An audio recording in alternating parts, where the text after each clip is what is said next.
नमस्कार दोस्तों, कैसे आप लोग? आशा करते हो कि अच्छे होंगे। आज मैं लेकर आया हूँ 10th क्लास का जनन, जीव विज्ञान का जनन पाठ, जीव विज्ञान का जनन पाठ, जो बहुत ही इंपॉर्टेंट चैप्टर है, जो बहुत ही क्या है, इंपॉर्टेंट चैप्टर है। चलिए, इस चैप्टर में हमको पढ़ना जनन, जनन के बारे में। जनन कितने प्रकार के होते हैं, जीव जनन कैसे करते हैं, पादप में कितने प्रकार के जनन होते हैं, पादप में जनन कैसे होता है, ये सब के बारे में डिटेल से हम लोग इस चैप्टर में पढ़ेंगे। तो देखिए दोस्तों, जनन जो है, सजीव में जनन की क्रिया पूर्ण होती है। सजीव में किसकी क्रिया पूर्ण होती है? जनन की क्रिया। सजीव का परिभाषा ही है कि जनन, सजीव क्या करते हैं? जनन करते हैं। जनन का मतलब क्या होता है? अपने जैसे संतान का क्या करता है? उत्पत्ति करते हैं, अपने जैसे संतान की उत्पत्ति। तो सजीव में पादप भी आते हैं और जीव जंतु भी आते हैं। तो पादप और जीव जंतु दोनों में पढ़ना है जनन। दोनों में क्या पढ़ेंगे? जनन। तो सबसे पहले हम लोग जनन की परिभाषा जानेंगे, उसके बाद जानेंगे पादप में जनन कि कैसे होता है, कितने प्रकार के होते हैं, सब प्रकारों के अलग अलग नाम जानेंगे, कैसे कैसे क्या होता है। चलिए स्टार्ट करते हैं। सबसे पहला क्या है? हमारा टॉपिक है जनन। क्या है टॉपिक? जनन है। जनन का मतलब ही क्या होता है? जनन का मतलब होता है अपने जैसे संतान की उत्पत्ति करना, अपने जैसे संतान की उत्पत्ति करना, उत्पत्ति करना। जनन का मतलब ही होता है अपने जैसे संतान की उत्पत्ति करना, अपने जैसे संतान की क्या करना? उत्पत्ति करना। चलिए हम लोग कुछ परिभाषा इसका जानेंगे कि जनन किसे कहते हैं, जनन किसे कहते हैं, कहते हैं। चलिए, क्या हम आंसर क्या लिखेंगे इसका? कि इसका आंसर लिखेंगे जीव, सजीव लिखो, सजीव जिस क्रिया के द्वारा, जिस क्रिया के द्वारा अपने जैसे संतान की उत्पत्ति करता है,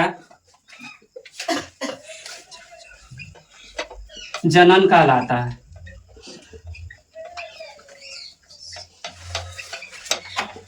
क्या लिखा हुआ? कोई आंसर क्या लिखे हैं? इधर ध्यान दीजिए। सजीव जिस क्रिया के द्वारा अपने जैसे, किसके जैसे? अपने जैसे संतान की उत्पत्ति करता है, उसे क्या कहते हैं? जनन कहते हैं। जैसे में क्या होगा? जैसे हम देखिए दोस्तों, समझाते हैं कि अपने जैसे संतान की उत्पत्ति कैसे करता है। अगर मान लिया जाए, क्या माने सर? आम का पौधा है, किसका पौधा है? आम का। उसका जो बीज होता है, यानी गुठली जिसको बोलते हैं, क्या बोलते हैं? गुठली। ये गुठली को हम मिट्टी में रोपे, क्या किए? मिट्टी में रोपे, और निकला किसका पौधा? नीम का। नीम का पौधा होगा? आम की गुठली रोपेंगे तो नीम का पौधा होगा? हाँ या नहीं? नहीं होगा। क्यों नहीं होगा? क्योंकि पैसा तू पगला गेलो है, ठीक है, लो पगला गेलो। आम के गुठली रोपे तो नीम के पौधा कैसे होते? ऐसा ही होता है। देखो, आम का गुठली रोपेंगे तो आम का ही पौधा क्या होगा? उत्पन्न होगा। नीम का पौधा उत्पन्न नहीं होगा। चलिए, हम लोग कोई सब्जी रोप दें, जैसे कि हम लोग भिंडी रोपते हैं। क्या रोपे? भिंडी। हम लोग भिंडी रोपे तो क्या मकई फरने लगेगा? मकई का पौधा हो जाएगा? वो नहीं होगा। ये किसका पौधा होगा? भिंडी का ही पौधा होगा। क्यों? क्योंकि ये अपने जैसे संतान की क्या करेगा? उत्पत्ति करेगा। अपने जैसे संतान के, बकरी है, क्या है? बकरी गाय के बच्चे को जन्म देगी? नहीं देगी। क्यों नहीं देगी? क्योंकि ये भी अपने जैसे संतान की क्या करेगी? उत्पत्ति करेगी। तो जनन किसे कहते हैं? सजीव जिस क्रिया के द्वारा अपने जैसे का मतलब सेम टू सेम कलर का नहीं, कलर को छोड़ करके, जैसे तुम्हारा 2 हाथ है, 2 कान है, 1 नाक है, वैसा ही जीव क्या करेगी? उत्पन्न करेगा। तो उसको क्या कहेंगे? जनन कहेंगे। क्या कहेंगे? जनन। आया समझ में?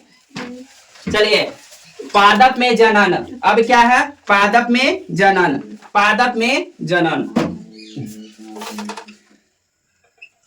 पादप में जनन, पादप में जनन। पादप में जनन जो है, 2 क्रियाओं, 2 प्रकार से होते हैं। पादप में जनन कितने प्रकार से होते हैं? 2 प्रकार से होते हैं। पादप में जनन कितने प्रकार से होते हैं? 2 प्रकार से होते हैं। चलिए पहला क्या है, लैंगिक जनन। दूसरा अलैंगिक जनन। पादप में जनन कितने प्रकार के होते हैं, 2 प्रकार के होते हैं, लैंगिक जनन और अलैंगिक जनन। लैंगिक जनन जो है मुख्य रूप से, किस रूप से, मुख्य रूप से किसमें होता है, जीव जंतु में। किसमें होता है, जीव जंतु में। हम ये नहीं कह रहे हैं कि पादप में नहीं होता है, पादप में अलैंगिक जनन मुख्य रूप से होता है। लैंगिक जनन मुख्य रूप से किसमें होता है, जीव जंतु में। अलैंगिक जनन मुख्य रूप से किसमें होता है, पादप में होता है। किसमें होता है, पादप में होता है। जीव जंतु में भी अलैंगिक जनन होता है और पादप में भी लैंगिक जनन होता है। जनन कितने प्रकार के होते हैं, क्वेश्चन हमारा अगला आएगा तो क्या लिखेंगे, जनन 2 प्रकार के होते हैं, लैंगिक जनन और अलैंगिक जनन। हम यहाँ पर क्या लिखने, ये समझाने का मेरा मतलब हुआ, अलैंगिक जनन जो है मुख्य रूप से किसमें होता है, पादप में, और लैंगिक जनन मुख्य रूप से किसमें होता है, जीव जंतु में। किसमें होता है, जीव जंतु में। जीव जंतु का मतलब शेर, बाघ, गधा, घोड़ा, हाथी, मनुष्य सब हुआ, बंदर। चलिए अगला क्वेश्चन हम लोग लिखेंगे, क्या लिखेंगे, अगला क्वेश्चन हम लोग लिखेंगे, जनन कितने प्रकार के होते हैं, जनन कितने प्रकार के होते हैं, जनन कितने प्रकार के होते हैं। आंसर क्या लिखेंगे, जनन 2 प्रकार के होते, जनन 2 प्रकार के होते हैं। चलिए होते हैं। चलिए पहला क्या लिखा है, लैंगिक, क्या लिखा है, लैंगिक जनन। और दूसरा अलैंगिक, अलैंगिक जनन। दूसरा क्या होगा, अलैंगिक जनन। चलिए आप बताइए लड़की, आप बताओ, अलैंगिक जनन मुख्य रूप से किसमें होता है, अलैंगिक जनन मुख्य रूप से किसमें होता है, पादपों में होता है, और लैंगिक जनन मुख्य रूप से जीव जंतु में होता है, याद रखिएगा। चलिए इसका परिभाषा लिखाएंगे, लैंगिक जनन का और अलैंगिक जनन का, लैंगिक जनन और अलैंगिक जनन का परिभाषा भी हम लोग लिखाएंगे। चलिए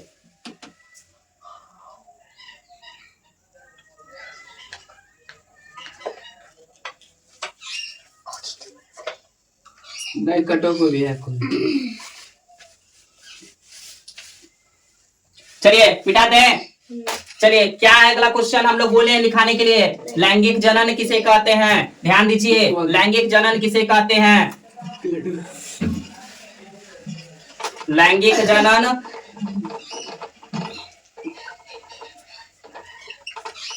लैंगिक जनन किसे कहते हैं, लैंगिक जनन किसे कहते हैं, तो लैंगिक जनन किसे कहते हैं दोस्तों,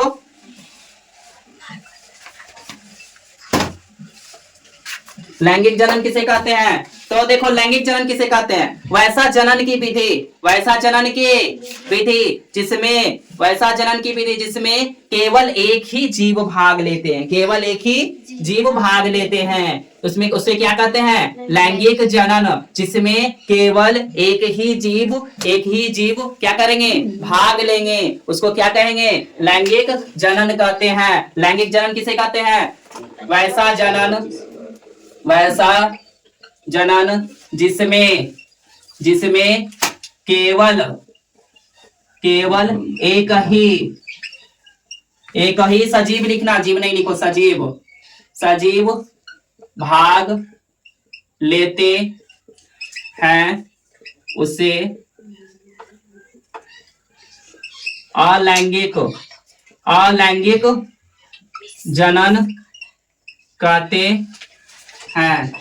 चलिए जल्दी से नोट कीजिए, अलैंगिक जनन किसे कहते हैं, तो वैसा जनन जिसमें केवल एक ही जीव भाग लेते हैं, उसे क्या कहते हैं, अलैंगिक जनन कहते हैं, अलैंगिक जनन कहते हैं। अलैंगिक जनन जो है मुख्य रूप से किसमें होता है, पादपों में, याद रखिएगा, ये मुख्य रूप से जनन किसमें होता है, पादपों में होता है, मुख्य रूप से जनन किसमें होता है, पादपों में होता है। चलिए इसके बाद क्या है, लैंगिक अलैंगिक जनन क्वेश्चन में करो, क्या लिखे, अलैंगिक जनन लिखिए ना, नहीं अलैंगिक करो, यहाँ देखिए आंसर में अलैंगिक लिखे, गलती से लिखा गया। चलिए अलैंगिक जनन, अगला क्वेश्चन हम लोग पढ़ेंगे, लैंगिक जनन किसे कहते हैं? क्या किसको कहते हैं? लैंगिक जनन।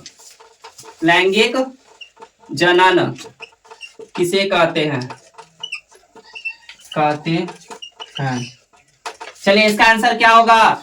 लैंगिक जनन किसे कहते हैं? तो वैसा जनन जिसमें एक नर तथा एक मादा भाग लेती है उसे क्या कहेंगे?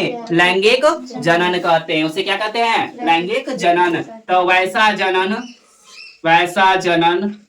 की विधि जिसमें एक नर तथा एक मादा भाग लेती है उसे लैंगिक जनन कहते हैं। क्या कहते हैं? लैंगिक जनन कहते हैं। चलिए नोट कीजिए, लैंगिक जनन किसे कहते हैं? तो वैसा जनन की विधि जिसमें केवल एक मादा और एक नर भाग लेती है उसे क्या कहते हैं? लैंगिक जनन कहते हैं। उसे क्या कहते हैं? लैंगिक जनन। चलिए अगला क्वेश्चन, अगला क्या है? अलैंगिक जनन का प्रमुख भाग। अलैंगिक जनन क्या है? प्रमुख भाग है। अलैंगिक जनन को विभिन्न भागों में क्या किया गया है? बांटा गया है। अलैंगिक जनन को क्या किया गया? प्रमुख भागों में बांटा गया है। तो इसका पहला भाग जो है, अलैंगिक जनन का पहला भाग है विखंडन। कौन सा विधि? विखंडन विधि। दूसरा भाग है बहुखंडन। दूसरा भाग क्या है? बहुखंडन। तीसरा भाग है मुकुलन। तीसरा भाग क्या है? मुकुलन। और चौथा भाग क्या है इसका? बीजाणु जनन। बीजाणु जनन। और पांचवा भाग है कायिक प्रबंधन। पांचवा भाग है कायिक प्रबंधन। 5 भागों में बांटा गया। अलैंगिक जनन को कितने भागों में बांटा गया? क्वेश्चन पूछेगा, क्या बताएंगे? अलैंगिक जनन को 5 भागों में बांटा गया है। अलैंगिक जनन को कितने भागों में बांटा गया? 5 भागों में। यहां से ये 5 भाग से जो हम लोग लिखाएंगे, अभी पढ़ेंगे, 5 भाग VVI है। क्या है? और ये जान लो, जनन चैप्टर से 12 नंबर का क्वेश्चन आता है। 12 नंबर का क्या आता है? क्वेश्चन। 10th परीक्षा में सबसे ज्यादा क्वेश्चन इसी चैप्टर से पूछता है। और ये 5 भाग VVI है। 5 भाग क्या है? VVI। ये सारे क्वेश्चन रहे या ना रहे, लेकिन ये 5 भागों से क्वेश्चन ऑब्जेक्टिव में 100% रहेगा। ये 5 भाग VVI है, इसलिए इसको ध्यान से समझिएगा। क्या कीजिएगा? ध्यान से समझना है। चलिए सबसे पहला भाग हमारा क्या है? पहले क्वेश्चन लिख लेते हैं। क्या क्वेश्चन लिखेंगे हम लोग? अलैंगिक जनन कितने प्रकार के होते हैं? अलैंगिक जनन कितने प्रकार के होते हैं? लैंगिक जनन कितने प्रकार के होते हैं? अलैंगिक जनन कितने प्रकार के होते हैं? अलैंगिक जनन कितने प्रकार के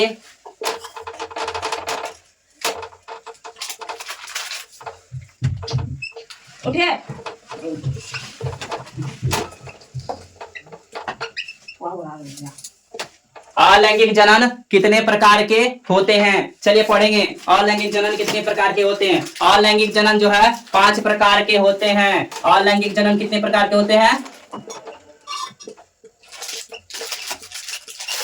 5 प्रकार के होते हैं। कितने प्रकार के? आवाज नहीं आ रहा तू लोग का? लग रहा है खाना खा के नहीं आई है। अलैंगिक जनन कितने प्रकार के होते हैं? 5 प्रकार।